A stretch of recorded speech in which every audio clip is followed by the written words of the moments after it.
Pakisabi po sa inyong mga katabi, good morning and God bless you.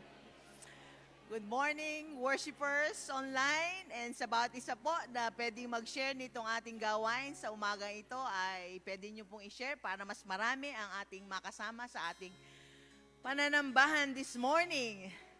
Psalm 118 says, verse 26, "Blessed is he who comes in the name of the Lord. From the house of the Lord we bless you."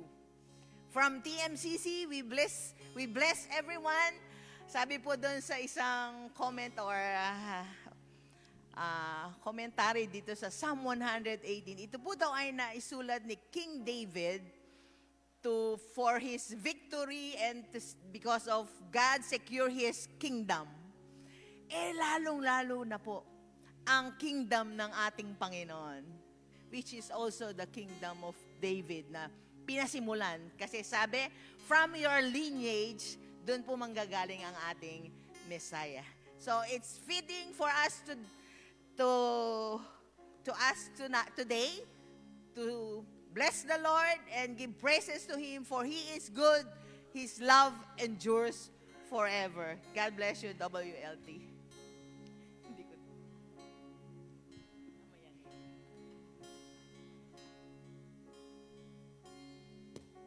Hello po, good morning! Ayan, tayo po tayong lahat. Sambahin po natin ang ating Panginoon. Hallelujah. We praise your goodness, Father. Hallelujah. We worship you.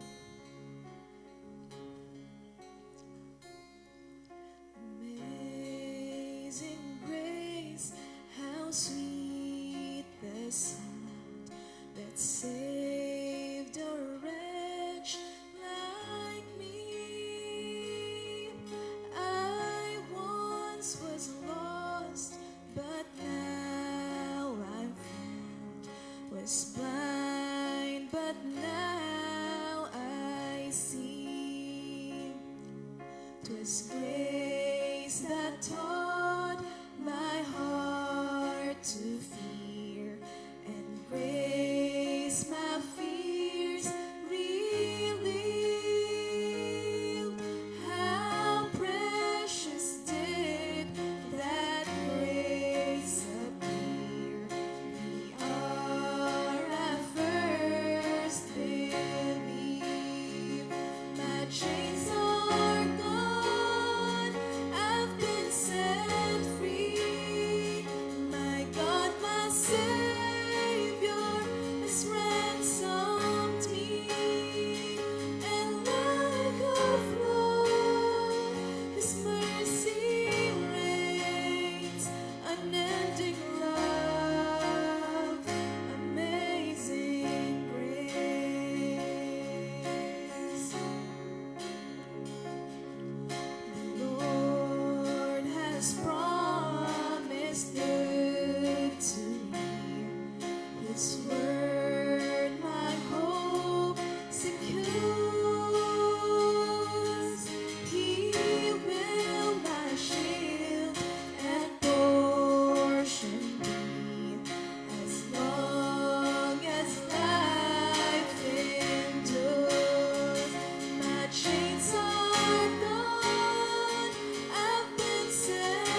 This time, let's sing.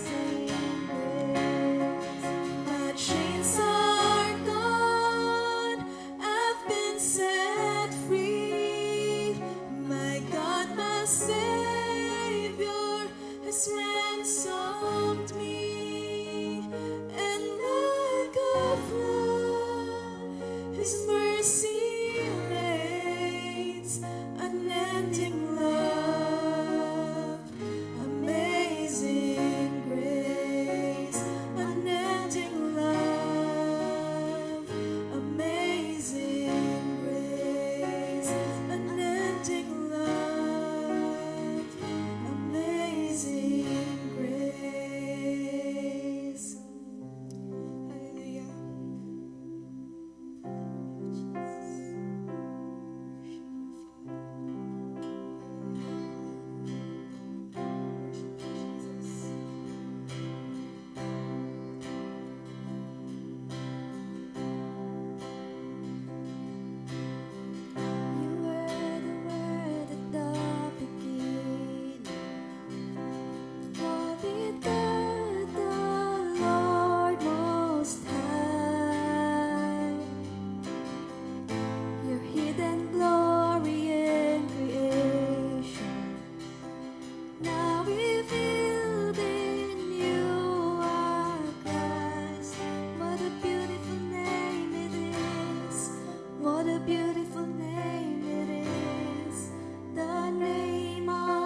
everyone sing. Let's declare. Holy is the Lord, God Almighty. The earth is filled with His glory. Holy is the Lord, God Almighty. The earth is filled with His glory. Holy is the Lord, God Almighty. The earth is filled with His glory. Holy is the Lord, God Almighty. The earth is filled with His glory. The earth is filled with His glory. Together we sing, and everyone sing. Holy is the Lord, God Almighty. Yes, Jesus. The earth is filled with His glory. Holy is the Lord, God Almighty. The earth is filled with His glory. The earth is filled with His glory. The earth is filled with His glory. Hallelujah. Hallelujah. Hallelujah. We bless your name, O Lord. We worship you, O God. We adore you, O Lord. Hallelujah. Hallelujah. Bago po akong manalangin, isipin niyo po yung mga pangako sa inyo ng Diyos. God is faithful. He is true to His word, O Lord. Salamat, salamat, salamat. Tapat ka sa iyong mga salita, Panginoon. Pinupuri ka namin at pinasasalamatan ka namin, O Panginoon. Makapangyarihan ang iyong pangalan, O Diyos. Kaya sa umagang ito, as we worship you, as we celebrate your goodness and your faithfulness, O Lord, fill us with your love, O God. Hallelujah. Hallelujah. You are worthy of all our praise. Ayan, sige po, isigaw po natin sa Panginoon ang papuri natin, O Panginoon. Pinupuri ka namin. Sinasamba ka namin, O Panginoon. Karapat-dapat kang purihin. Wala kang katulad, O Diyos. Ikaw ang makapangyarihan, O Diyos. Hallelujah. Hallelujah. We thank you. We worship you, Lord. Salamat, salamat. Salamat sa kasapatan mo, Panginoon. Wala kang hindi magagawa para sa iyong mga anak, O Panginoon. Salamat. Salamat sa kagalingan na idudulot mo sa iyong mga anak, O Panginoon, ng mga kapatiran namin na hindi namin kasama sa umagang ito. Dahil sa mga karamdaman, O Panginoon, nagkakaisa ang aming pananampalataya. Ipuin mo at pagalingin mo po sila, O Panginoon. Dinadalangin namin sa iyo si Ate Nelia, O Panginoon. Let your healing flow through her body in the mighty name of Jesus, O God. Thank you, Jesus. Thank you, Lord. Sa iyo pa namin mga kapatiran na may karamdaman, O Panginoon. Ikaw po, Panginoon, magbigay ng kapayapaan sa kanila. Hallelujah! Let them hear you, O God. Hayaan mong marinig kanila, Panginoon, sa kanilang panig ng karamdaman, O Panginoon. Reach them out, O God. Hallelujah! Hallelujah! Let your healing flow, God. Thank you, Jesus. Sa mga naghihintay pa ng full recovery, O Panginoon, sa kanilang mga karamdaman, O Lord, let your complete healing be upon them, O Lord Jesus. Hallelujah, hallelujah, hallelujah. Buklutin mo, Panginoon, ang bawat isa ng iyong pagmamahal, O Panginoon. Maraming salamat, Panginoon. Buhay ka at naririnig mo ang aming mga tinig, ang aming mga papuri at pasasalamat, O Panginoon.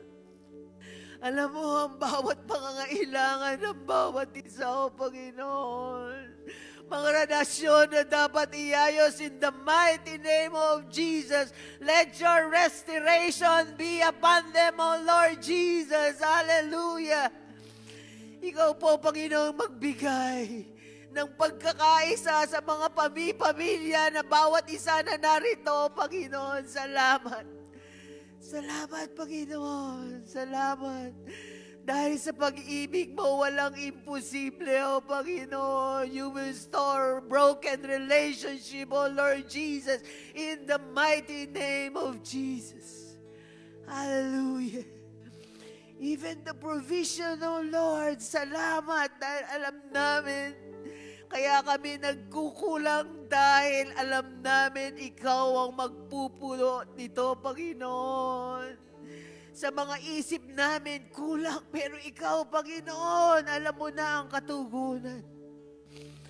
Help us to wait patiently before you, O God. Ano man ang aming pinagdadaanan, Panginoon, hayaan mo na ang kapayapan, ang kadakilaan mo, siyang patuloy naming maranasan, O Panginoon. Hallelujah. Thank you, Jesus. Thank you, Lord. Thank you, Father. You are mighty, O God. Purihin ka. Purihin ka, O Lord. We bless your name, O God. We bless your name, O Lord. For you are worthy of all our praises, O Jesus. All the glory belongs to you, O Lord. Jesus' mighty name. Amen and amen. Hallelujah. Hallelujah. Hallelujah. Bless you, Jesus. Amen. Amen. Praise the Lord. Gusto po nating i-welcome ang bawat isa, si Maria Lolita Florendo. Siya po ay invited ni Kuya Romy Florendo. Pwede po bang tumayo si Ate Lolit? We welcome you. God bless you po. Jomar Salazar, brother of Manilyn. Nandito po siya sa may harapan. Hello, good morning. God bless you. Irene Nugid. Invited po ni Kuya Jess Meneses. Thank you. God bless you for coming. And Joyce Lopez, sister of Carmela J.M. Sapanta. Hello. Good morning. God bless you. Salamat. Yan po ay palagay ko ay kasama ni Ate Carmela and Ate Vicky. Amen. It's offering time. Amen. Sino po ang nakatanggap ng pagpapala ng Panginoon? Amen. So, we will bless the Lord through our offering this morning. Ang ating pong gagawin sa ating offering, pero bago mag-offering, tama ba? O magko-choir muna? O sabay? Yung offering lang po ang ilalagay natin dyan sa mga offering basket. Okay? Kasi po yung ating tithes, katulad ng ating mga instruction noon ay ang ating pong tithes ay dadalhin natin dito. Nakikita niyo po yung mga box na yan, nung dalawang box na kahoy. Mamaya po, sabay-sabay nating dadaling ang ating mga tithes. Pero ngayon po, kukunin natin ang ating mga offerings. Let's pray. Panginoon, maraming salamat for this opportunity that we can maibabalik namin, Panginoon, yung aming mga pagpapalang tinanggap sa iyo, O Lord. Bless each and every one of us as we give and we bring back the offering that you have given unto us. This we pray in Jesus' name. Amen and amen. Tinatawagan ko po ang choir para po sa song number. God bless you.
Magandang umaga po sa inyong lahat.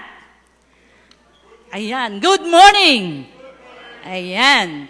Para po sa ating nalalapit po na annual business meeting, kinakailangan po ng ating pamunuan na magtatag ng muli ng NOMCOM. At ngayong umaga pong ito ay amin pong ipipresent sa inyo ang mga tao na napili po mula po sa board hanggang sa mga pastor po natin para po itayo sa ating pong kalagitnaan bilang member ng NOMCOM 2025. Tawagin ko po sila, Bugante Maylin, Cruz Benjamin, Cruz Rachel, De Leon Sheina Angela, Pereira Lisa, Flores Victoria, Galang Risa, Hernandez Matthew, Malyare Amore, Nabal Pelesitas, Nabal Kyle Patrick, Paragas Jason, at San Victores Karen. Tinatawagan po si Pastor Glenn para po ipanalangin kasama po natin lahat ang ating pong NOMCOM 2025. Thank you, Ate Carrie. Maaari po bang tumayo tayong lahat sa panahon na to? Again, alam niyo ang trabaho ng NOMCOM, Nomination Committee. Pipili sila ng mga tao na pagpipilian natin para sa darating na annual business meeting para ma-elect bilang Board of Trustees. Hindi po madali ginagawa niyan. Maraming meetings ang gagawin sa kanilang schedule, dagdag yon, and then pagpe-pray kung sino talaga yung nilalagay ng Lord sa puso nila. So we need us all to pray para po sa NOMCOM. Extend po natin ang ating kamay sa kanila. Hallelujah. Worship you. Muli po kaming tumitingin sa iyo at umaasa na tutuwangan mo at gagabayan ang nomination committee na to, O Lord. Salamat po sa kanilang dedication and commitment at sacrifice na to dahil dagdag to sa lahat ng kanilang kaabalahan, pero gagawin nila to alang-alang sa iyo, Panginoon. Hinihingi po namin ang banal na Espiritu mo na sa bawat panahon ng kanilang pagtitipon para mag-meeting, magpasya, mamili, bawat step of the way, sasamahan mo po sila. Proteksyonan mo po sila sa anumang gawa ng kaaway hanggang mabilis po, Panginoon, na kanilang magawa itong trabaho na to. We pray also sa mga tao na kanilang lalapitan at hahamunin o kakausapin para po pumayag doon sa pagkapili nila bilang nominee, O Lord. We pray, kakausapin mo na rin po yung mga tao na yun. Wala pong tatanggi, Panginoon. Kung ano po yung nilagay mo sa puso ng mga NOMCOM, ilalagay mo rin sa puso ng mga taong lalapitan nila. Maraming salamat po. Ito po ang aming dalangin sa pangalan ni Jesus. Amen. Palakpakan po natin ang Panginoon. Makakaupo na po ang bawat isa. Thank you very much, NOMCOM. God bless.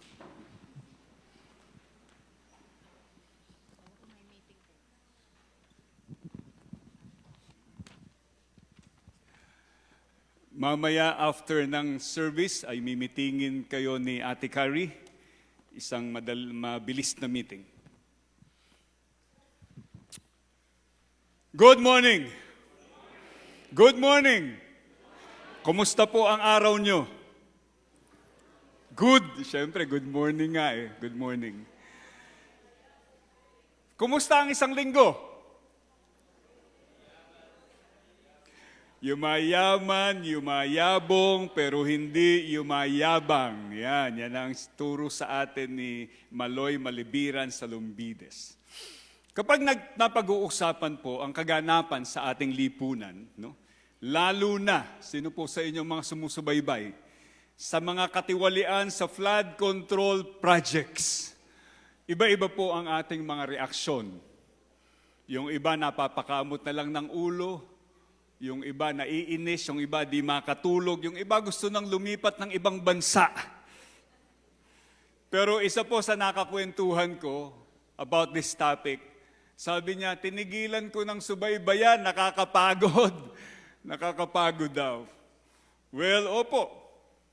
idagdag pa natin ang mga hamon, challenges, mga trabaho na ginagawa natin for entire week, talaga pong ang buhay ay nakakapagod. Buti na lang, sa Panginoon may kapahingahan. Amen ba? Buti na lang, tuwing Sunday, nagkakatipon tayo, kasama rin yung mga onliners natin, para magkaroon ng isang panahon na sambahin natin ang Panginoon. Worship is like a breath of fresh air after a tiring and challenging week. Do you agree? Pagka sinasamba po natin ang Panginoon, napapahinga ang ating kaluluwa. Amen ba? Pagka tayo sama-sama and truly and really into worshiping God, tayo po ay napapahinga at nagkakaroon ng pag-asa. Pero ang tanong, bakit nga ba talaga natin sinasamba ang Diyos? We've been doing this for our entire Christian life. Pagka Sunday, pumupunta tayo, we worship together. Sa ating mga devotion, umaawit tayo sa Panginoon, sinasamba natin si Lord. Pero bakit? Bakit natin siya sinasamba? Isa po sa mga kapahayagan o tema ng ating readings na revelation o pahayag ay ang worship.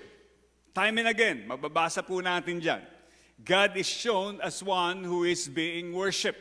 Pinakikita po na ang Diyos ay sinasamba. Bakit?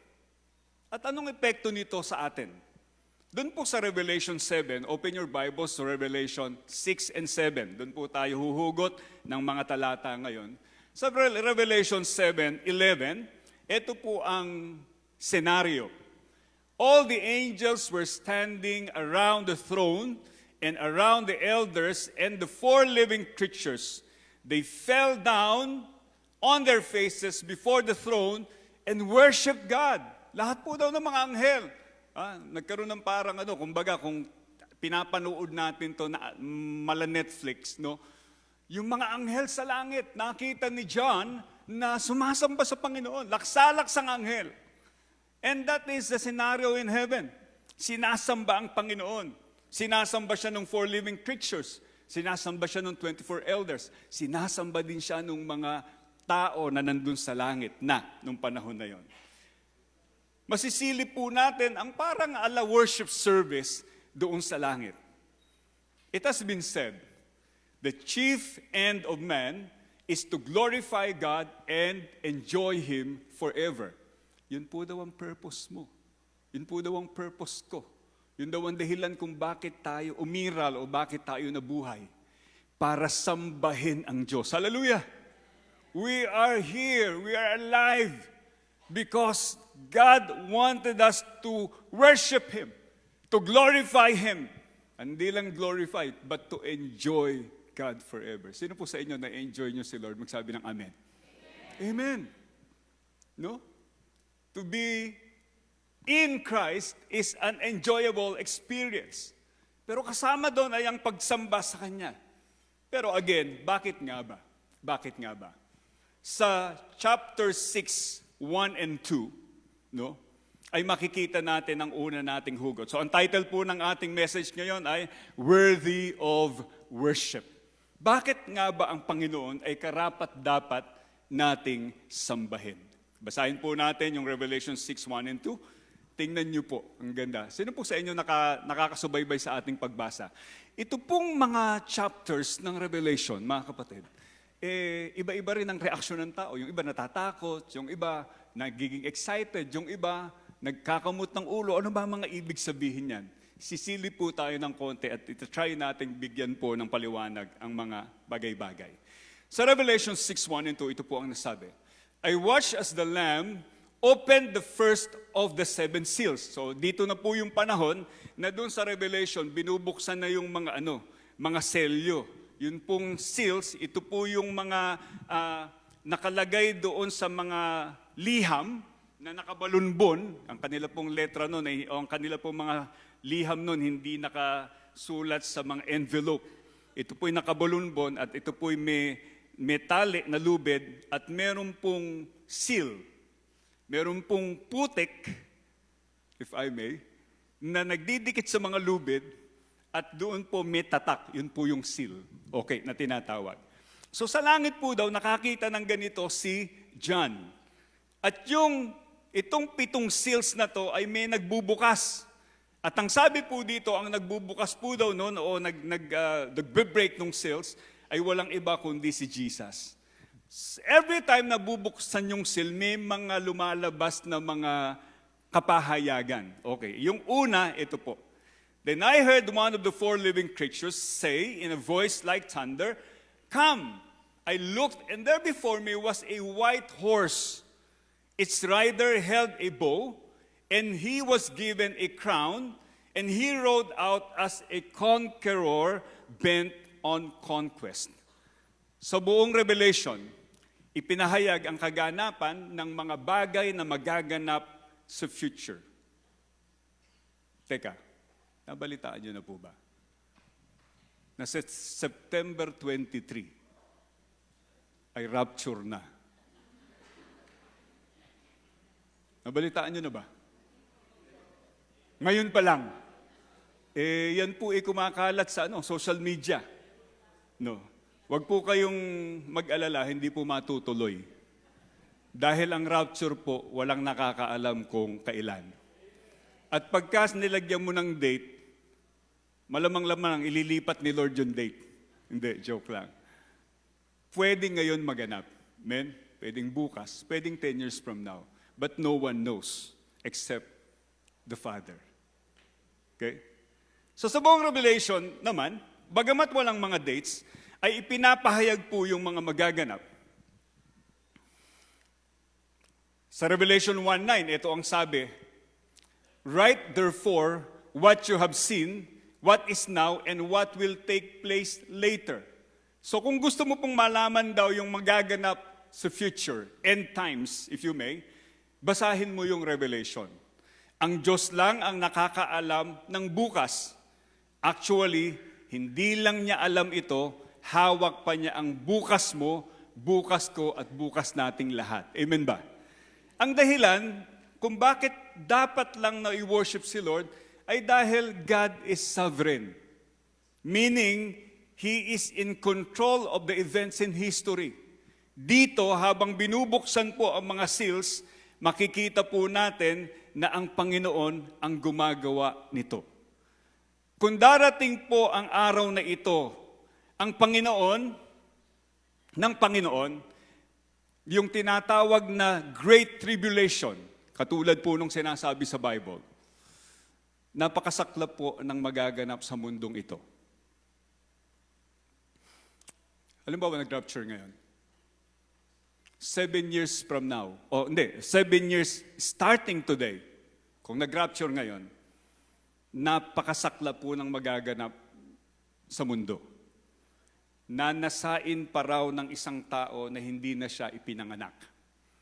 O idadalangin ng isang tao na maiiwan sa rapture na sana nauna na siyang lumisan sa sanlibutan ito. Pero kung hindi ka makakasama sa rapture, ihanda mo na po ang sarili mo sa pinakamasaklap na mararanasan mo sa buhay. Hindi po ako nananakot, ito po ang sinasabi ng Biblia. Ipinahayag sa simula ng Revelation chapter 6 and the following verses, ang mga magaganap sa tinatawag na 7-year Great Tribulation. Ito ang panahon na tinakda ng Diyos na grabing kahirapan na ang magaganap sa sanlibutan. At hindi pa nagaganap dito kahit kailan. Sa tingin mo, sobra na dinadanas natin sa mundo? Well, think again. Sabi nga, but wait, there's more. Sa Revelation 6, ipinakita ang 4 horsemen na sumisimbolo sa mga magaganap sa kapighatian sa sanlibutan. Isa-isahin po natin ito ng mabilis. Doon po sa picture, makikita nyo ang iba-ibang kulay ng mga kabayo. Ito po yung lumabas sa chapter 6. At bawat kabayo po niyan may nakasakay na persona. At yung persona pong nakasakay, may mga katangian na nagpapahayag kung ano pong klaseng delubyo o judgment ang darating. Ang unang kabayo ay puti at ang nakasakay po dito ay a conqueror bent to conquest. Tumutukoy daw po ito sa pagdating ng Antikristo. Meaning, if the rapture happens today, this year and the next years, marireveal po yung Antikristo pero hindi pa as kasing sama ng magiging kasamaan niya. The Antichrist will be someone who will offer peace to Israel and to the world, pero ito pong uri ng kapayapaan daw na to ay fake na kapayapaan. Ikalawa, ang kabayong kulay matingkad na pula. Binigyan ng kapangyarihang magsimula ng digmaan upang magpatayan ang mga tao. Tingnan niyo Bible niyo, verse 4. Sa World War I po, ang casualty o mga namatay ay 22 million. Sa World War II, ang namatay ay 50 million. About 50 million. Posible po, kung magaganap ito sa mga few years from now, kung mag-rapture na, ay higit pa dito ang mamamatay ng mga tao. Nang buksan ang ikatlong selyo, and let me read what is written there, isang kabayong itim ang nakita ko na may hawak ng timbangan ang nakasakay dito. May narinig akong parang isang tinig na nagmumula sa kinaroroonan ng apat na buhay na nilalang at nagsabi, isang takal ng trigo lamang ang mabibili ng sahod sa maghapong trabaho at 3 takal ng harina lamang ang mabibili ng ganoon ding halaga. Ang ikatlong salot po na darating ay salot ng ekonomiya, sa ekonomiya. Normal po lagi na ang kasunod ng digmaan ay ang kahirapan. Masyadong magmamahal ang basic commodities. Ang pagkain ng isang tao sa isang kainan ay katumbas ng maghapong sweldo sa trabaho. Magkano po ang minimum wage ngayon? 600? 600. Sa bagay, kung naman nagba-Vikings kayo, 1,000 nga, ginagastos nyo, isang kainan lang. Pero hindi po ito paminsan-minsan lang. Ito po ay araw-araw. Ang mga tao ay mahihirapan sa pagkain dahil masyadong magmamahal. Nang buksan ang pang-apat na selyo, isang kabayong maputla ang nakita ko at ang pangalan ng nakasakay ay kamatayan. Nakasunod sa kanyang ang daigdig ng mga patay. Ibinigay sa mga ito ang kapangyarihan sa ika-4 na bahagi ng lupa upang pumatay. At sa pamamagitan ng digmaan, tagutom, salot at mababangis na hayop sa lupa. Isa pang pagkakataon po ito ng pagbawas ng bilang ng mga tao sa mundo, ayon sa Biblia. Pero hindi lang sa pamamagitan ng war o ng digmaan, kasama po daw ay taggutom. Think about this, mga kapatid. Ewan ko anong nararamdaman nyo, no? But if the rapture happens today, few years, o this coming few years, ay magkakaroon po daw ng sobrang taggutom. Posible bang maulit ang pandemya? At marami po daw mga tao na mamamatay sa wild animals. Kung itutuloy na basahin ang chapter 11, pabigat ng pabigat, ang mga chapters hanggang chapter 11, pabigat ng pabigat ang experience ng mga tao sa mundo. But take note, hindi po basta naganap o magaganap ang mga bagay na ito. Someone is making these things happen. Sino yon? Kung titingnan ang chapter 6, merong nagbubukas ng mga selyo. Sinabi ko na kanina, ang tinatawag na Lamb of God o Kordero ng Diyos. Sino po yung Lamb of God? Si Jesus. Siya po ang nagbubukas ng selyo. He is the sovereign one. He has in His hand the control of whatever happens in history. Nothing happens without His permission. Hallelujah! God is in control. Pwede po ba sabihin natin sabay-sabay? God is in control. Ang kabutihan at maging ang kasamaan ay hindi magaganap kung wala siyang kapahintulutan. History is actually His story. Siya ang may control sa kasaysayan. Kung control niya ang history ng mundo, may say din siya sa kaganapan sa buhay mo, sa buhay ko, at sa buhay nating lahat. Kung meron man tayong hindi abot isipin sa mga nagaganap sa ating mga buhay, mas mabuti pa rin po na pagtiwalaan natin ang Diyos na mabuti at maalam sa ating mga buhay para sa kanyang kapahintulutan. Worship reminds us that God is in control. Amen po ba? Hallelujah. Every time we worship God, every time we come to Him and sing to Him and express our heartfelt worship to Him, it reminds us that God is in control. May pinagdadaanan ka po ba ngayong umaga? Meron po bang mga bagay na mahirap isipin? May mga karamdaman ba na masyadong mabibigat? May mga relasyon ba na parang bakit nagkakaganito ang ating mga tanong? Well, ito pong katotohanan na to ay magbibigay sa atin ng kapanatagan. God is still in control. God still is sitting on His throne. Psalm 103, 19-20 says this, "The Lord has established His throne in heaven, and His kingdom rules over all. Praise the Lord, you His angels, you mighty ones who do His bidding, who obey His word." Dahil po ang Diyos ay nagahari pa rin, karapat-dapat siyang sambahin. Hallelujah. God is in control. So why is He worthy of worship? Because He is the sovereign God. He is in control. Isa pang evident reason kung bakit sinasamba ng kalangitan ang Diyos ay dahil siya ay banal.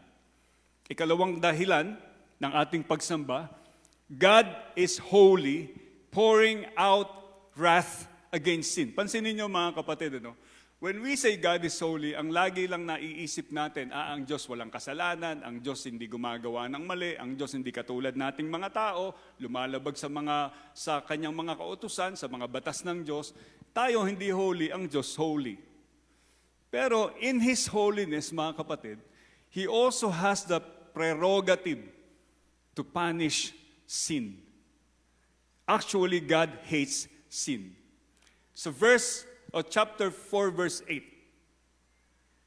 Ito po ang sabi. Nagbabalik tanaw tayo sa chapter 4 ng Revelation.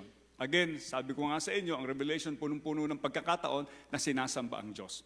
Sabi sa chapter 4, verse 8 ng Revelation, "And each of the four living beings has 6 wings about him, and they were full of eyes within, and they rested not day and night, saying, Holy, holy, holy, Lord God Almighty, who was and is to come." Paulit-ulit, banal, banal, banal ang Diyos. Banal, banal, banal ang Diyos. Malinaw, dinedeklara po ng kalangitan, ang kabanalan ay isang katangian ng Diyos, kaya dapat siyang sambahin. Sa magaganap sa chapter 6, and the following chapters, patuloy pong nahahayag ang kabanalan ng Diyos. Isang characteristic ng holiness of God ay ang hatred of sin. Galit ang Diyos sa kasalanan. Naririnig niyo po ba ako? Galit ang Diyos sa kasalanan. Sa panahon natin, ang kasalanan ay wino-water down. Yung mga mali, sinasabing tama.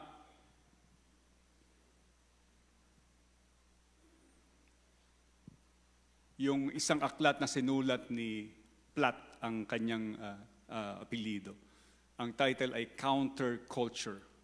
Sabi niya, kung meron dapat asta ang mga Christian ngayon, dapat tayo counterculture. What do you mean? Kasi ang kultura nga ng mundo ngayon, acceptable na ang kasalanan. Tanggap na ng mundo ang mag-abort ng baby na wala lang. No? Dati Amerika lang, ngayon makikita nyo dito sa Pilipinas, may pupulot na fetus lang, nakakalat lang kung saan. Wala nang konsensya ang tao na pumatay ng baby.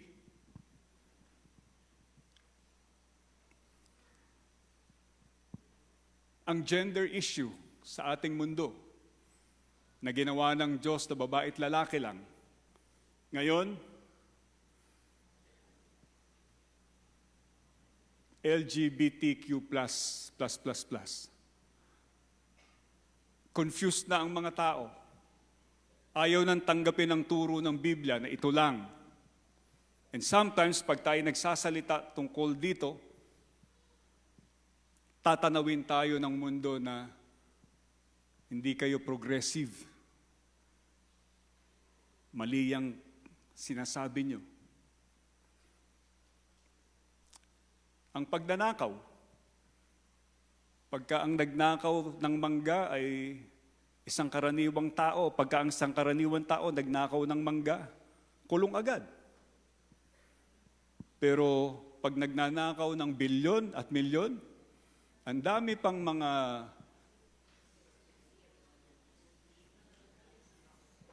hearings na ginagawa. At ang sabi nga ng mga komentaryo sa radyo, baka naman hanggang ngayon lang habang mainit ang issue, ilang panahon, nalimutan na natin yan, katulad ng mga missing sa bungero. Nakakalungkot kasi ito ang ating mundo. Pero tandaan niyo mga kapatid, kahit ano ang opinion nating mga tao about sin, ang Diyos hindi nagbabago. God hates sin. Di po natin sinasabi na yung mga taong gano'n ang paniniwala ay hindi mahal ng Diyos. Lahat tayo makasalanan. Mahal tayo ng Diyos. Pero hindi magko-compromise ang Diyos sa mga kamalian ng ating paniniwala. Hindi palalampasin ng Diyos ang kasalanan at ang karumihan na umiiral sa sanlibutan. Minsan maaring itatanong na natin, nasaan ang Diyos sa gitna ng kagahamanan, ng kasinungalingan, ng kahalayan, ng kamanhiran, ng kabuktutan, ng kahiyupan ng mga tao sa sanlibutan. Where is God? Where is God? Natutulog ba si Lord? Namasyal ba sa Boracay? Wala ba siyang pakialam? Ito po ang malinaw na sagot ng Biblia. May oras lahat yan sa Diyos. May takdang panahon ang Diyos upang ihayag ang disgusto niya sa kasalanan. God is not to allow unholiness and sinfulness to prosper continually. Time will come, and it is near. God will judge this world. God is about to pour out His wrath on mankind. Ibubuhos na ng Diyos ang puot at galit niya sa sangkatauhan at walang makaliligtas. Chapter 6, 12 hanggang 14. Ito po ang sabi, nang alisin ng kordero ang pang-anim na selyo, lumindol ng malakas, ang araw ay nagdilim na kasing itim ng damit na panluksa at ang buwan ay naging kasing pula ng dugo. Nalaglag mula sa langit ang mga bituin na parang mga bubot na bunga ng igos kapag hinahampas ng malakas na hangin. Naglaho ang langit na parang kasulatang inirolyo at nawala ang kanilang dating kinalalagyan ang mga bundok at mga isla. Visualize what will happen. Grabe ito. Again, kung mag-rapture ngayon, this will happen in the preceding 7 years. Kaya niya na lumikha ng langit at lupa, ng mga planeta, araw, buwan at bituin, na papangyarihin ang lahat ng ating nabasa. Magdidilim ang araw, magkukulay dugo ang buwan. Tatama ang mga asteroid o meteor o bulalakaw sa kalupaan. Mapupugnaw ang langit. Maaalis ang mga bundok at ang mga isla sa kanilang kinalalagyan. Isang author na nagsasalarawan nito ang nagsasabing maari daw nung ito ay na-visualize nitong si John, maari daw ito ay sanhi ng nuclear war. Di ko sinasabing ganun nga, but this is a possibility. Ang nuclear fallout at dust ay marahil ang magpapalamlam ng araw at buwan. Ang mga nuclear warheads ay posibleng inakala ni John ng mga bituing nalalaglag sa langit. Napansin niyo po ba nung ang Hamas at Hezbollah ay nagpapalipad ng mga missile sa Israel? Napanood niyo po ba yun? Para pong mga mga asteroid na bumabagsak, para mga kometang bumabagsak, pero it is raining down on Israel. ang mga pagyanig, if ever na yun ang dahilan, ay makadidisplace ng isla at mga bundok sa pagsabog ng mga nuclear bombs or warhead. Sinasabing walang sinabi ang lakas ng bomba na ginamit sa Nagasaki at Hiroshima kung ikukumpara ang nuclear capability ngayon ng mga bansa.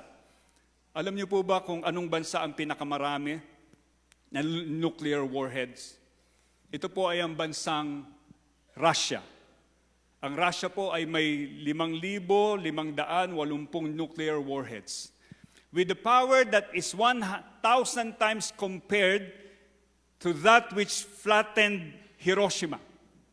Yung bomba po na ibinagsak sa Hiroshima, yun po ay prototype bomb. Ibig sabihin, nung panahon na yon, kalilikha lang ng mga nuclear bombs. Sinubukan sa Hiroshima, Nagasaki. Sobrang devastation. 140,000 instantly died. Yun po daw mga nuclear warheads ngayon ay 1,000 times more or powerful than those bombs. Think about it. I did the math. Kung yung isang bomba na yon ay pumatay ng 140,000 Japanese people instantly, i-multiply mo ng 1,000 yung power na yon, it is potentially able to kill instantly 140 million people. Ang tao sa Pilipinas ay 110 million. With one bomb warhead ng Russia, pugnaw ang Pilipinas. Ganon kalalakas ang bomba ngayon. And yet, multiply that by 5,000, kasi ganun karami ang warheads ng Russia. It has a potential ability to kill 700 trillion people, not even existing today. Russia pa lang yun, mga kapatid. Pakinggan niyo po kung gaano karami ang warheads o mga nuclear warheads ng mga bansa. Ngayon, ang China ay may 600. Kapitbahay natin ng China. Ang India, 180. Ang Israel, mayroong 400. Ang Amerika, mayroong 5,400 na nuclear warheads. 1,000 times more powerful than that drop sa Hiroshima. Tinatakot ko po ba kayo? Iniisip niyo po ba, imposibleng mangyari yan, Pastor? Do you think Israel has that kind of thought na imposibleng mangyari? Kaya pinipigilan ng Israel ang Iran na makapag-develop ng kanilang warheads ay because of this possibility.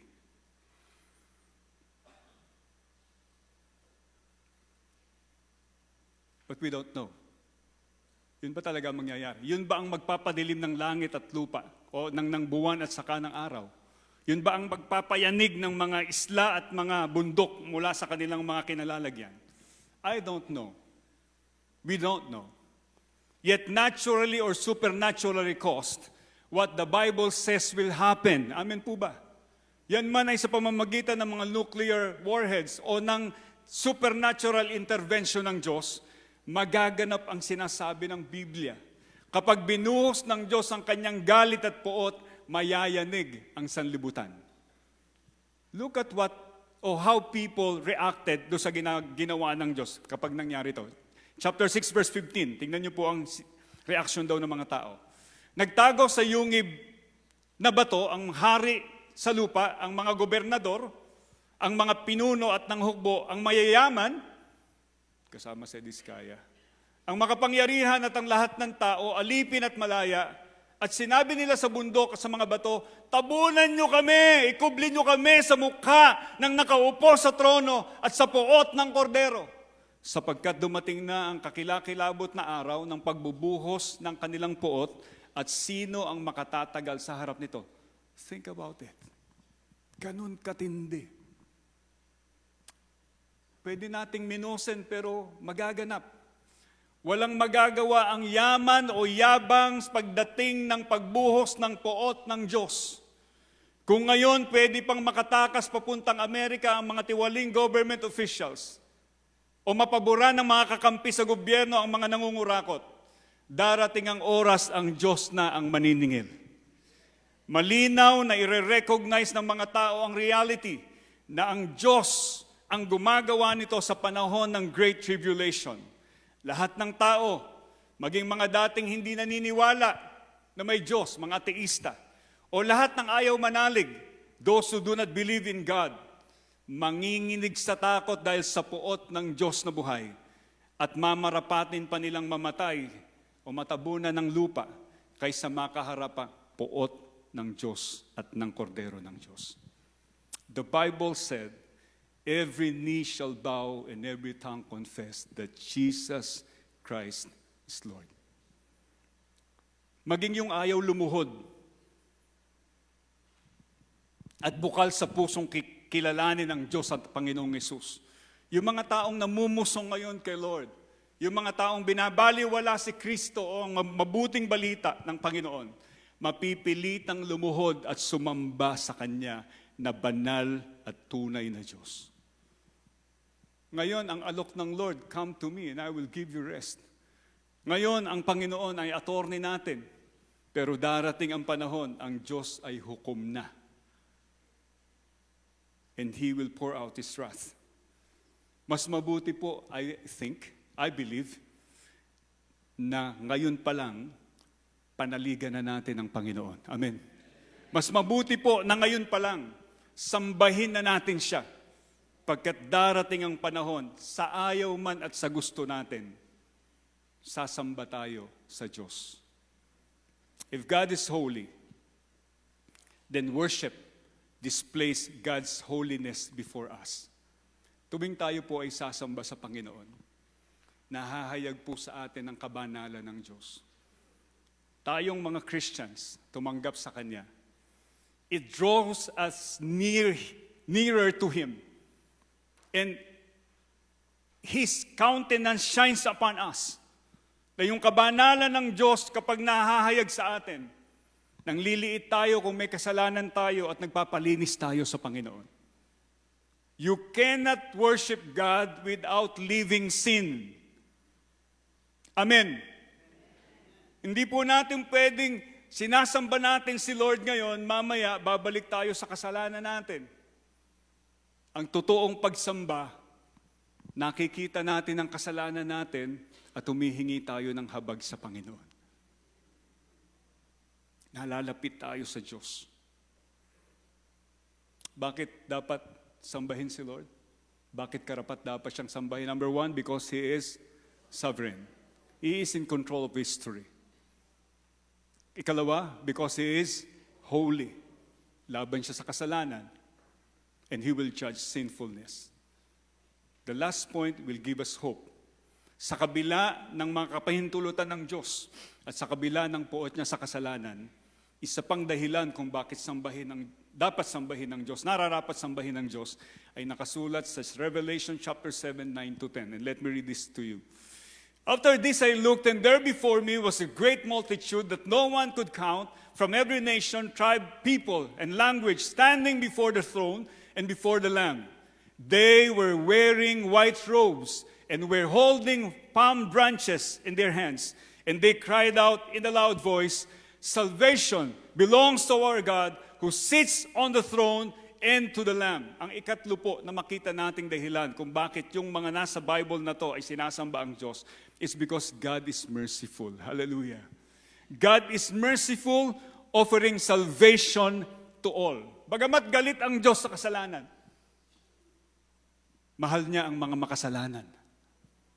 Bagamat ang Diyos namumuhi sa mga kasalanan, tayong mga taong nagkakasala ay minamahal ng Diyos at nais niyang matanggap natin ang kanyang kahabagan. Sa kalagitnaan ng Great Tribulation na ating nababasa na to, bukas pa rin ang puso ng Diyos sa mga taong pipiliing magsisi at manumbalik sa Kanya. What do you mean, Pastor? Meron pa bang maliligtas sa tribulation? Yes, pero mahihirapan na. It's actually a time of perilous time, ang sabi ng Bible. Hindi magandang kapanahunan yung tribulation na. Kaya napaka challenge sa atin, huwag tayong paiwan sa rapture. Kalabitin mo yung katabi mo, sabihin mo, huwag kang paiwan. Kailan magra-rapture? Hindi po tayo nagtuturo ng date, ano? Hindi natin alam. Kaya nga yung winasabi ng Bible, imminent, no? Pag sinabing imminent, it will happen pero no one knows when. It can happen anytime. So tayo po naniniwala, pag pinagpasyahan na ng Ama, baba na Lord Jesus, o baba na ang Panginoong Hesus, rapture na. Lipad na tayo. Pero ang mahalaga, huwag kang paiwan.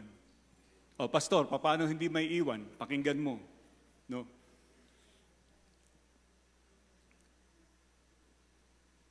Sa Revelation, meron pa rin naligtas. O dito sa Great Tribulation. Bukas pa rin ang palad ng Diyos upang yakapin ang mga taong manunumbalik sa Kanya. Sabi dito, napakaganda, mula sa bawat tribo, nasyon, lahi, wika.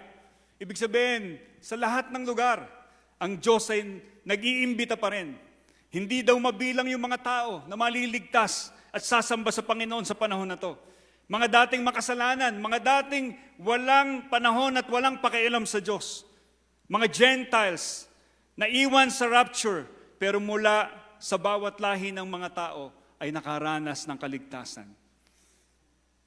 Kaibigan, hindi pa Great Tribulation, pero ngayon, ang Panginoon ay nag-aanyaya sa ating lahat. Kahit ano pang nakaraan natin, kahit gaano pa tayo makasalanan, kahit gaano pa tayo kasama, o sa tingin mo gaano kakabuti, makasalanan pa rin tayo at kailangan natin ang mercy o habag ng Panginoon. Salamat, nag-alay ang Panginoon ng kanyang buhay sa krus ng Kalbaryo. Binayaran na niya ang kasalanan ko, kasalanan mo, kasalanan nating lahat. At kung mananalig tayo kay Kristo, tayo din ay makakatanggap ng buhay na walang hanggan. Amen. Ito ang nakita ni John doon sa throne. Ito ang nakita ni John doon sa kanyang vision. Nagpupuri sila, sumasamba sila. Itong mga taong naligtas, isinisigaw nila ang kaligtasan ay nagmumula sa ating Diyos na nakaluklok sa trono at sa kordero. Sa pagkakataong ito, sinaliwan ng pagpupuri ng mga anghel, ng mga tagalangit, ang lahat ng mga ligtas. And the natural response if you are saved, lahat po ng mga nakaranas ng mercy ng Lord, maaari bang magsabi ng malakas na amen? Lahat tayo ng mga makasalanan, pero pinatawad ng Diyos dahil tinanggap natin si Kristo. Ang tama po daw response natin ay ang sambahin ang Panginoon. And yet another response that I would like to point out today. Ang isa pa ay, it is also a call to missions. A call to share the gospel. Dahil dito, sa verses na to, hindi lang tayo magpupuri kay God dahil niligtas tayo, tayo din ay magbabahagi ng mabuting balita sa iba. Let me finish with a Bible passage sa Isaiah chapter 6. Alam niyo yung nasa verse 1 hanggang verse 8. Ito po ay vision na naranasan ng propetang Isaiah. Sabi niya, I saw the Lord high and lifted up, and His train flowing in the temple. So nakita ni Isaiah ang Diyos, Diyos na makapangyarihan sa lahat, nakaupo sa trono. When King Uzziah died, nung panahon na merong upheaval doon sa kanilang lugar, nakita na ang Diyos nakaupo sa trono. Ano ibig sabihin nun? God is in control. Amen? Ikalawa, habang nakikita ni Isaiah yung vision na yun, ay nandun yung mga seraphim, mga six-winged creatures. At ang kinakanta nila, Holy, Holy, Holy, Lord God Almighty. Habang kinakanta nila yon, may naramdaman si Isaiah. Sabi niya, woe unto me. Ako'y nakatira sa isang lahing marurumi ang labi at ako rin marumi ang aking labi. Nakita niya yung kanyang kasalanan. Nung mahayag yung kabanalan ng Diyos, nakita ni Isaiah ang kanyang kaabahan. Pero ang maganda sa kanyang karanasan, yun daw isang angel, kumuha ng pangsipit at kumuha ng burning coal mula sa altar ng Diyos at idinikit sa kanyang labi. At yun ay nakapaglinis kay Isaiah. Yung nakita niyang kabanalan ay ibinahagi sa kanya ng Diyos. Pinatawad ang kanyang kasalanan. God is holy. Then lastly, pagkatapos ng karanasan na yon, sinabi ng Lord sa kanya, "Whom shall I send?" Sino ang aking isusugo? Sabi ni Isaiah, alam niyo yung sabi ni Isaiah? Yeah? Yung sabi ni Isaiah, "Here am I, send me." God is merciful. He wants to offer salvation to all. If we really want to worship God, worship will affect us. Una, because God is sovereign, bibigyan niya tayo ng kapayapaan. Kahit ano nagaganap sa buhay natin, bibigyan niya tayo ng kapayapaan. He is in control. Amen? Ikalawa, because He is holy, as we worship God, we will receive that holiness as well. Mararanasan natin ang kapatawaran ng Panginoon at pagbabago ng buhay.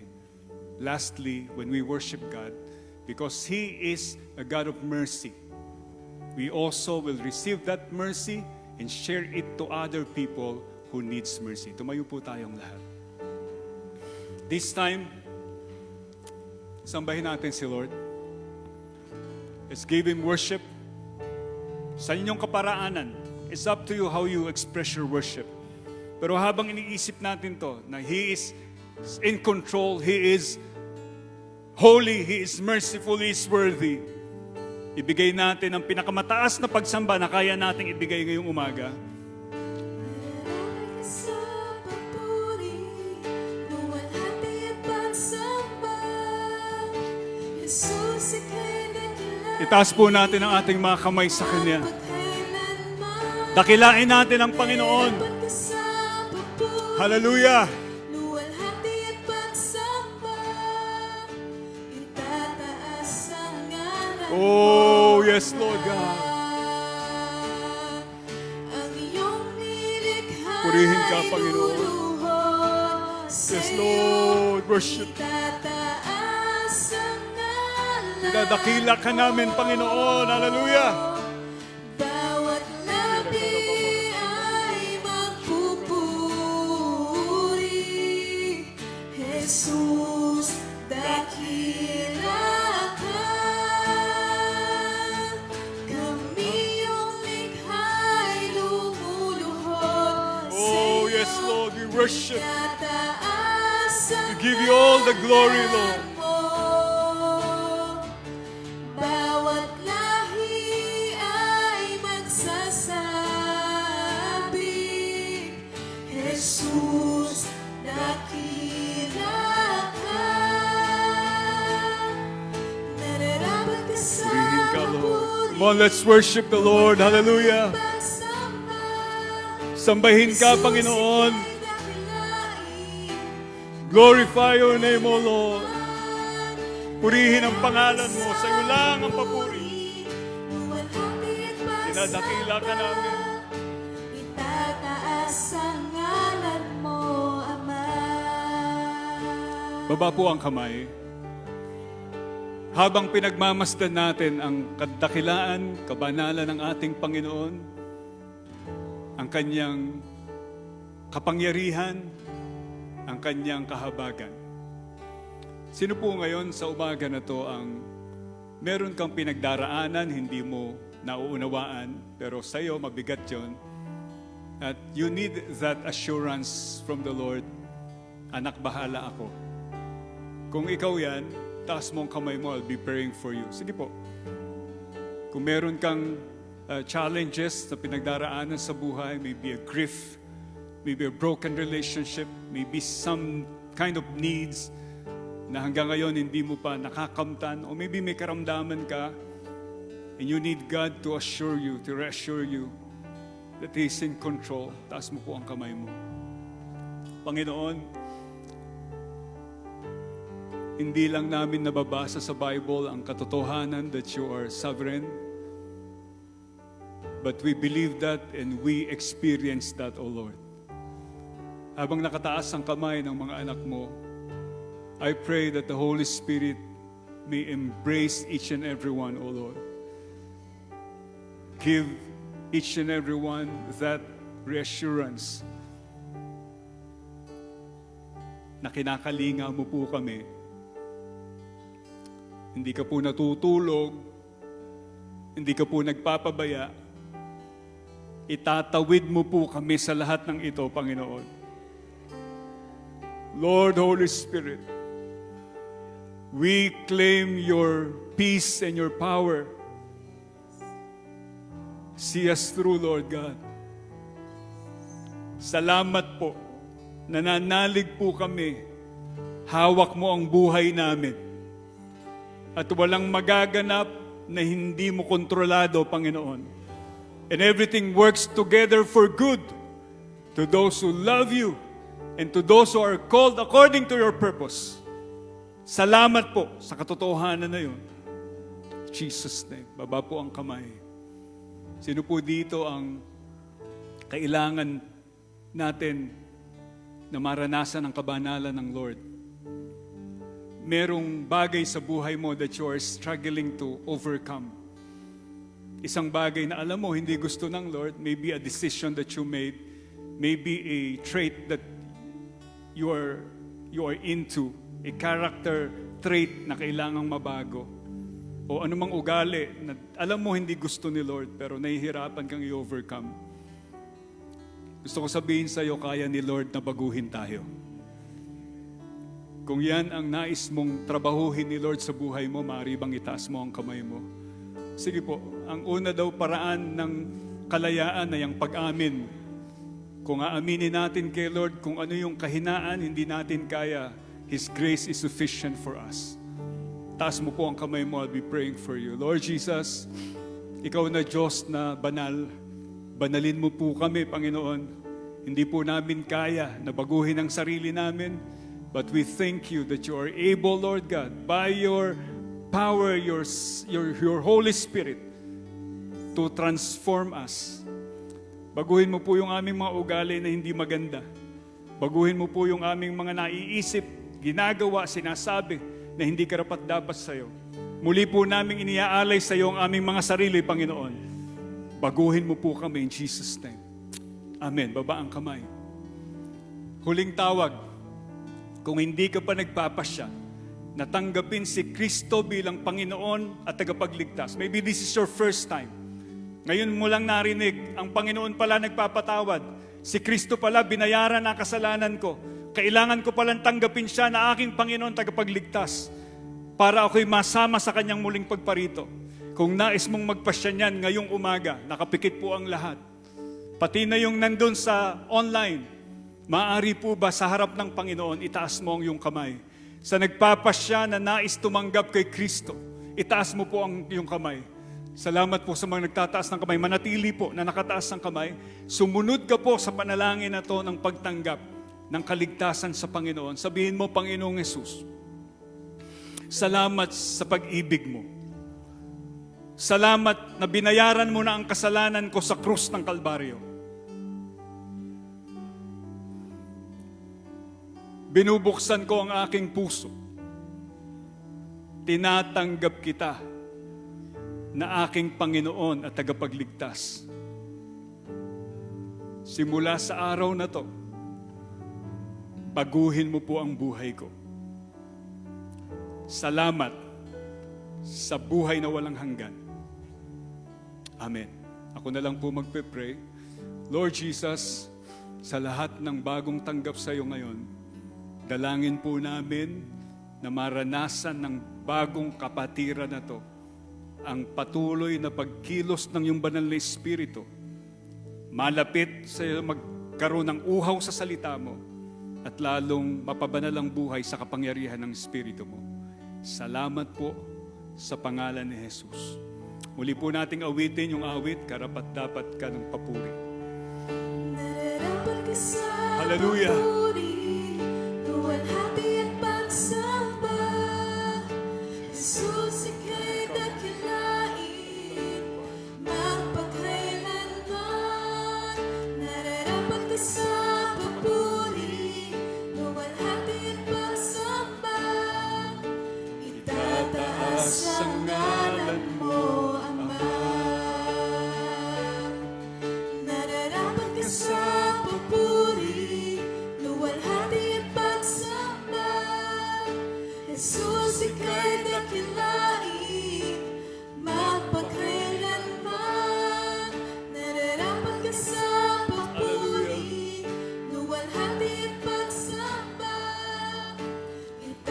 Ibigay po natin ang pinakamalakas na palakpak sa Panginoon. Hallelujah! Amen, amen, amen. Makakaupo na po ang bawat isa. The Lord bless you. Praise the Lord. Kapag tumatanggap tayo ng pagpapala, sineselebrate natin yung pagpapala na yun.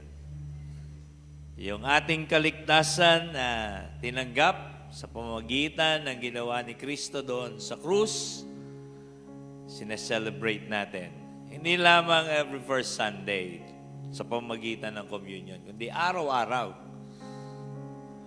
sa pamamagitan ng pamumuhay natin na may kabanalan at ayon sa kalooban ng Diyos. Ngayong umaga, mayroon tayong karapatan na magdiwang dahil tayo niligtas ng Panginoon, tayo pinagpala niya, tayo pinatawad sa ating mga kasalanan. As we take this bread, ito pong katas din ng ubas na ito, pasalamatan natin siya, papurihan natin siya, for He is worthy to be praised. Amen? Amen. Amen. Tawagin po natin ang ating mga communion ushers para po tulungan tayo sa ating mga elements ngayong umaga. How sweet the sound that saved a wretch like me. I once was lost, but now I'm found. Was blind, but now I see. 'Twas grace that taught my heart to fear, and grace my fears relieved. How precious did that grace appear the hour I first believed. My chains are gone, I've been set free. My God, my Savior has ransomed me. And like a flood, His mercy reigns, unending love, amazing grace.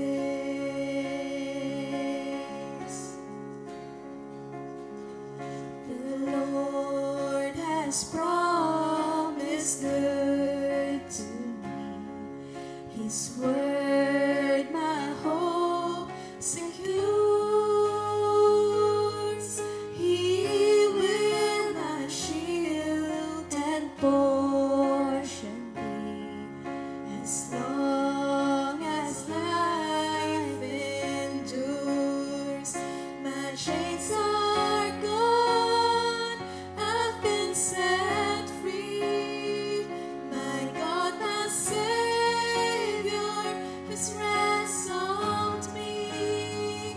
And like a flood, His mercy reigns, unending love, amazing grace. My chains are gone, I've been set free. My God, my Savior has ransomed me. And like a flood, His mercy reigns, unending love, amazing grace.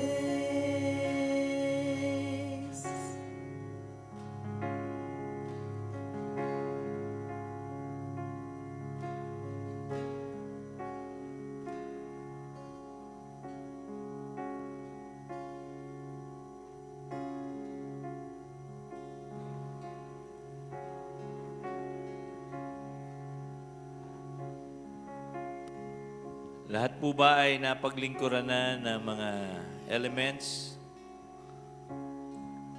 Kung hindi pa po kayo nakakatanggap ng elements, taas niyo po ang inyong kamay.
Hilingan ko po ang lahat na tumayo.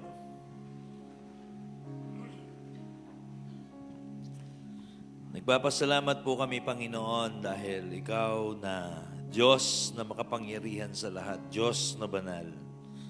Niloob mo na bumaba dito sa lupa para kami ay ligtas, patawarin sa aming mga kasalanan. Salamat dahil Ikaw ang aming nakilala at patuloy na pinaglilingkuran.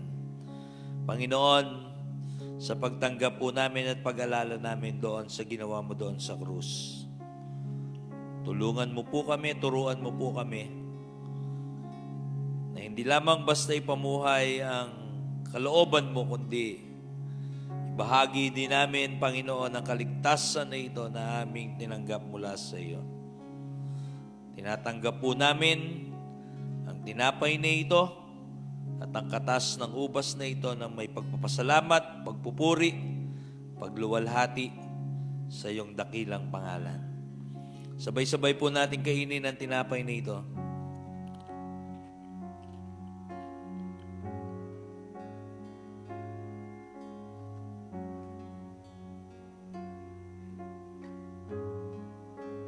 Sabay-sabay din po natin inumin ang katas ng ubas. Hallelujah, hallelujah. Yes, Lord, yes, Lord. My God, my Savior, has ransomed me, and like a flood, His mercy reigns, unending love, amazing grace.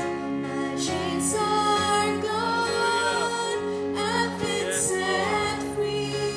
Salamat sa My kalayaan. God, my Salamat sa biyaya mo. Savior, has Hallelujah. ransomed Hallelujah. me, and like a flood, His mercy reigns, unending love, amazing grace, unending love, amazing Hallelujah. grace, unending love. Purihin ka, Panginoon. Amazing grace. Hallelujah. Worship you, Lord. We worship you, Lord. Hallelujah. Salamat, Panginoon, sa walang hanggan mong pag-ibig sa bawat isa sa amin. Kamangha-mangha kang tunay, Panginoon. Hallelujah, hallelujah. Kami na makasalanan, minahal mo, Panginoon. We worship you, God. We worship you, God.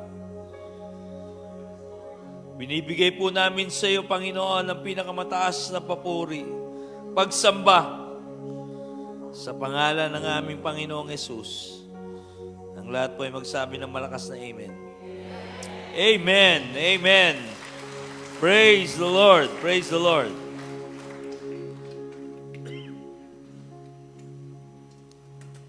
Ako na po tayo. Handa po natin ang ating mga ikapo. Dadalhin po natin dito sa harapan. Ganito po ang instruction. Pupunta po tayo dito sa gitna. Papunta po dito sa unahan. And then, yung mga gilid, doon po tayo babalik. Maliwanag po ba? Lord, salamat po dahil Ikaw po ang pinagmumulan ng lahat ng aming mga tinatangkilik at kagaya ng iniutos mo, Panginoon, sa iyong salita. Dalhin namin ang aming mga ikapo sa iyong sambahan. Ito po ang aming gagawin ngayong umaga ng may pagpapasalamat, pagluwalhati, at pagpupuri sa iyong dakilang pangalan. Ito po ang aming dalangin sa pangalan ni Jesus. Amen. Amen. Sige po, maaari na po tayo tumayo. Pumungo po dito sa unahan para po sa ating ikapo.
Praise the Lord. Salamat po sa ating mga nagdakaloob ng ating ikapo ngayong umaga. Praise the Lord.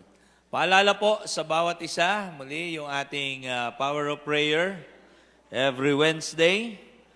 At ang ating mga bata din, meron po din silang service every Sunday, kasabay po natin. So, dalhin niyo po yung inyong mga anak doon sa David Hall every Sunday para po din sa kanilang service.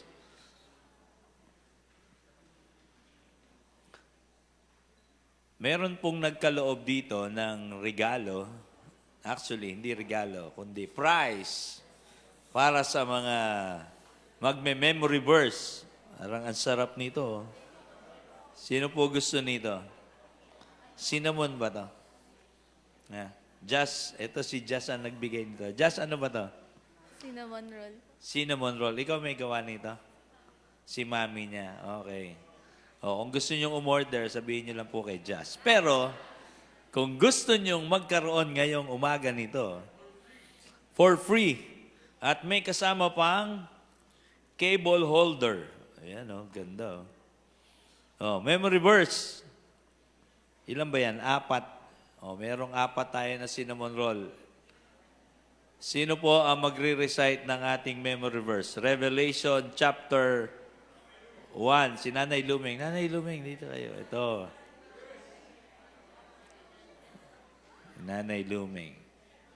Revelation 1:3. Huwag mo munang i-plus, Jay. Tanggalin mo muna yan. Baka makapag-review siya. Memory verse, Revelation 1:3. Pinagpala ang bumabasa ng aklat na ito at sa mga nakikinig sa propesya nito at tumutupad sa nasusulat dito. Sapagkat malapit na itong maganap. Ayan ang daming freebies, Ayan Nanay Luming. Praise the Lord. May lumalapit. Victor, rawakan mo muna yan, Victor. 7 yan.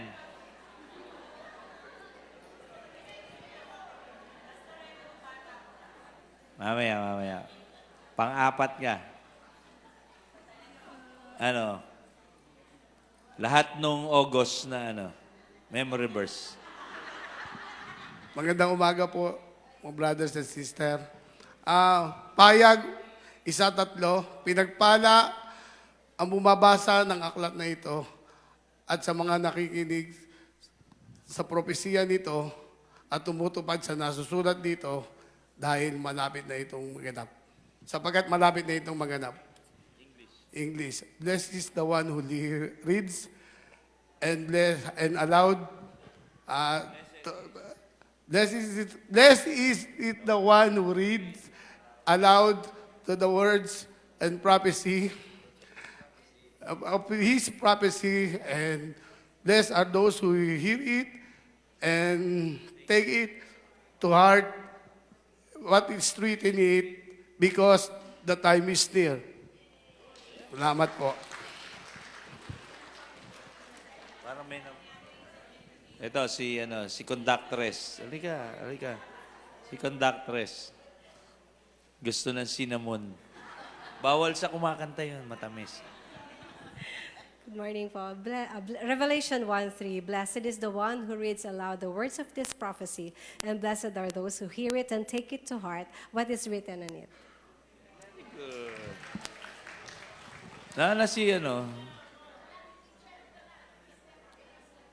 Because the time is near. Ay, ito pala. Kala ko naroon ka pa sa likod. Halika na nga. Sabi ko, Hall of Famer ka ni. Hindi naman, Pastor. Payag 1:3. Mapalad ang bumabasa ng aklat na ito. Ang mga nakikinig sa propesiya nito. Nawala na tuloy. mapalad ang mabasa ng aklat na ito, ang mga nakikinig sa propesiya nito, at tumutupad sa nasusulat dito, sapagkat malapit na itong maganap. Revelation 1:3. Blessed is the one who reads aloud the words of this prophecy. Blessed are those who hear it and take to heart what is written in it, because the time is near. Amen. Sige na. Wala na. Kung gusto nyo po makapag-memorize ng verse, palitan nyo ho si Larry mga isang araw doon sa pwesto niya. Sino pa po? Kaya lang, wala nang cinnamon. Ano na lang? Cable holder. Tsaka candy. Okay, sino pa? Ayan, si Ate Luz. Ate Luz, nagpahuli ka kasi. Dapat pang-apat. Natikman mo na ba? Kaya pala ayaw mo na yan. Pahayag 1:3. Pinagpala ang nalimutan ko tuloy. Pinagpala ang bumabasa sa aklat na ito, ang mga nakikinig sa propesiyang ito at tumutupad sa nasasulat dito sapagkat malapit ng maganap ito. Ayan, dami mo. Dami kong pamimigay sa bata. Okay. Mayroon pa ako dito ilan pa to? 5. Sino pa gusto? 5. Ayan, halika si Gio.